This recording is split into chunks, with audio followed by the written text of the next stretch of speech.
ইসলামপুর থানার বালুমাটি দাসপাড়া এলাকায় লরির চাকায় পিষ্ট হয়ে ঘটনাস্থলে মৃত্যু হয় এক নাবালকের। বুধবার সকালে দুর্ঘটনায় চাঞ্চল্য ছড়ায় এলাকায়। ঘাতক লরিটিকে আটক করে পুলিশ, যদিও চালক পলাতক। বহরমপুর শহরে 4 star deluxe premium hotel with luxury and comfort golden retreat. এখানেই জেলার একমাত্র ডিস্কোথেক, আছে রেস্টুরেন্ট, লাউঞ্জ বার, অত্যাধুনিক gym, spa, swimming pool, club মেম্বারশিপের সুযোগ। বহরমপুর শিল্প তালুকে গোল্ডেন রিট্রিট।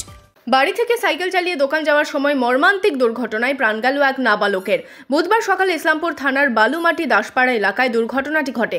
জানা গিয়েছে, এলাকারই বাসিন্দা ওই নাবালক বাড়ি থেকে সাইকেলে দোকান যাওয়ার জন্য বেরোয়। গলি থেকে বেরোতেই সামনের দিক থেকে একটি লরি চলে আসলে সে রাস্তায় পড়ে যায়। এরপরই ওই লরির চাকায় পিষ্ট হয়ে ঘটনাস্থলে মৃত্যু হয় তার। 8.5 বছর মতো বয়স, 8 বছর প্লাস। ও বাড়ি থেকে কিছু পয়সা দিয়ে দোকানের দিকে যাচ্ছিল। তো যেটা টেকারাইপুর থেকে গোয়াস যাওয়ার যে রাস্তা, সেই রাস্তার দিয়ে একটা লরি প্রায় আনুমানিক 70 মতো 60-70 স্পিড হবে এরকম নাকি যাচ্ছিল, যেটা শুনলাম আমি। আর বাচ্চাটা ওই বাড়ি থেকে গলি রাস্তা আছে, গলি রাস্তা দিয়ে বেরোচ্ছিল। তো সেই সময় গিয়ে চাকার সামনে পড়ে যায়, আর সঙ্গে সঙ্গে মাথার উপর দিয়ে চাকা চলে যায়। লরির চাকা, ছচাকা লরি ছিল একটা, স্পট ডেথ হয়ে গেছে। দুর্ঘটনায় চাঞ্চল্য ছড়ায় এলাকায়। খবর পেয়ে ঘটনাস্থলে পৌঁছয় পুলিশ। দেহ উদ্ধার করে ময়না তদন্তের জন্য পাঠানো হয়। ঘাতক লরিটিকে আটক করে পুলিশ, যদিও চালক পলাতক বলেই খবর।